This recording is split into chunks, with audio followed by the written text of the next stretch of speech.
Goodness me, we had a little visitor there. That was Bartholomew come to say hello. Okay, so Addie, we're going to now colour and decorate our Great Wave that we did inspired by Hokusai's Great Wave. And it might look a little bit like this. I'm going to use a contrast of warm colours to cool colours. I'm going to use cool colours for my ocean, and I'm going to use warm colours in my sky so it looks a little bit like a sunset. The other thing I'm going to do is use a pattern in my work, and I'm going to try and get some of these little splat effects, and I'll show you how we're going to do that. Today we've got our oil pastels that we can use. We would always use our oil pastels first and our paints last, unless our paint's dry. The other thing we're going to use is our liquid watercolors that we've got in the jars here. I've also got a little bit of light blue acrylic paint.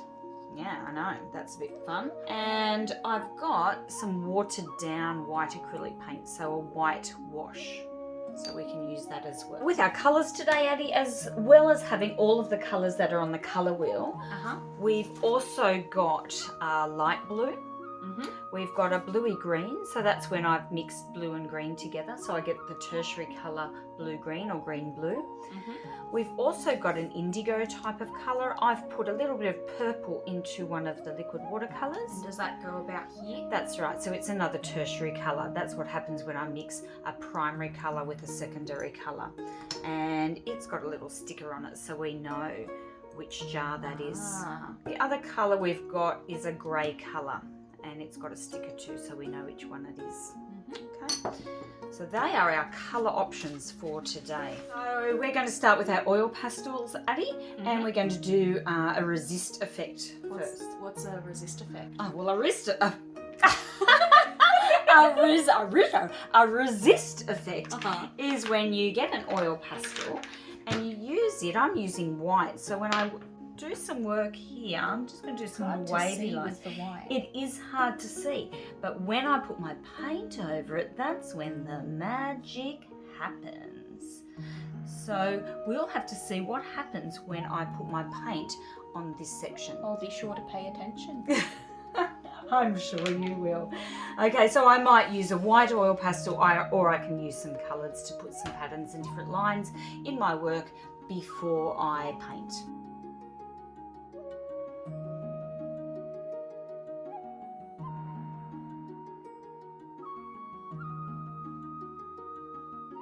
So it's time to put our oil pastels away. Addie, make sure that each oil pastel goes into the place that it belongs to. So it goes in with the colour that it matches. They've all got their own home, so orange lives with orange. Great job. Perfect. Addie, oh no! What? Look! Oh! Blue doesn't live with green. Quick, fix it up. There we go. Well done. Addie, you're very good at making sure you. each oil pastel has its own home. There. Fantastic. Looks like we're ready to paint, Addie. Now what we're going to do is see these bits here that are the foam or the crest of the wave. So it's kind of going to be like foamy and frothy. The bit that goes whoosh. Yeah, exactly, that bit. We're going to leave that white. Okay, so all of these bits here, instead of painting them, we're going to let white page do the work for us and leave them white, so we're not going to paint them. That's so much easier than trying to paint That's them right, that's right. So the only bits I'm going to paint are these bits in here in the sky. Yeah, so let's get to it. Remember to wash your brush in your water before you visit another colour. Okay. I don't want to turn the blue into green because I've got my yellow paint here. And if it's too drippy, just wipe it on the edge.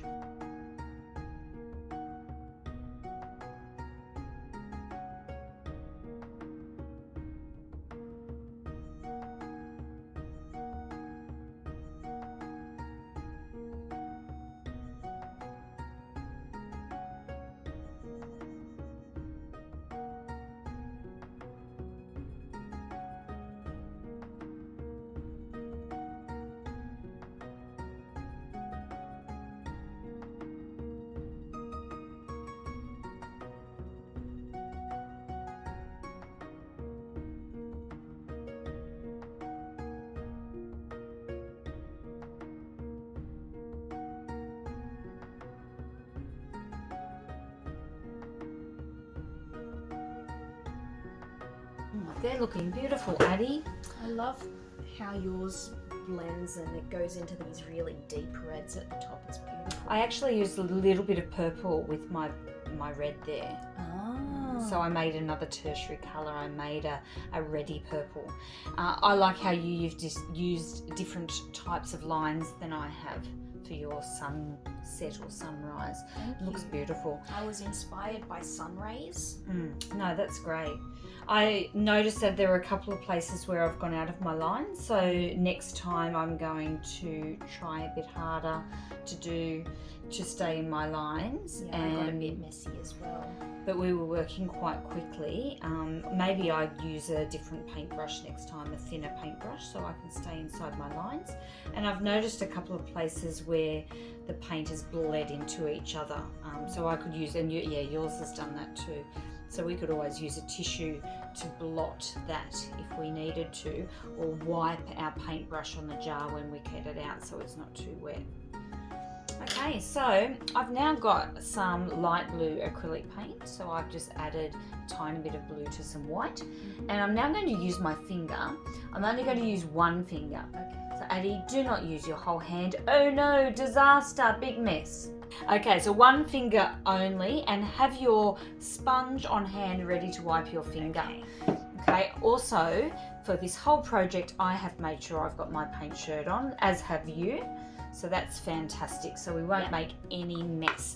So what I'm going to do with my finger is just do some little bits here to create some interest in my froth and foam. Okay.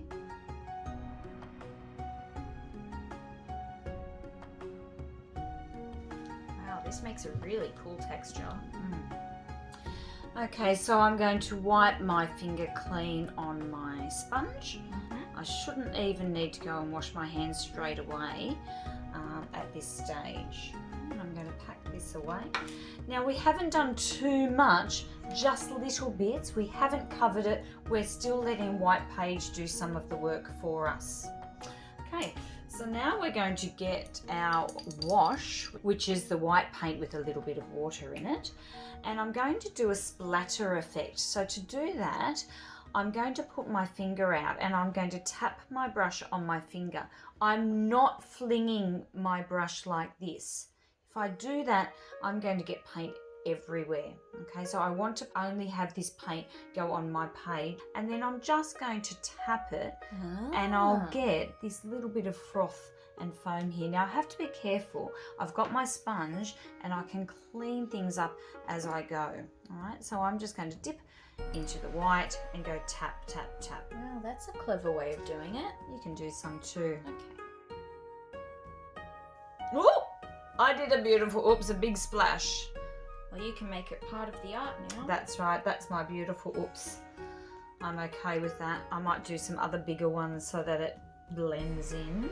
So I've noticed that my splats, because I'm using my left hand, are going that way. Oh, they're going a different direction. Yeah, so I might try and change my angle a little bit to get the look like it's coming off the wave. And I don't want to do too many, but I think that will be enough. I'm happy with that. Yeah. Not too many. So great. Thanks for joining me, Addie. I really, really love that our work looks different to each other. Yeah. You've got a boat and I haven't, and we've done ours in a different way, so that's great. Remember to clean up. So the last thing we do is clean up, and I'm going to go and put my work on a drying rack. I'm happy with that. I'm happy with mine as well. Well done. Elbow Thank bump, you. Addie. Boom. Yeah.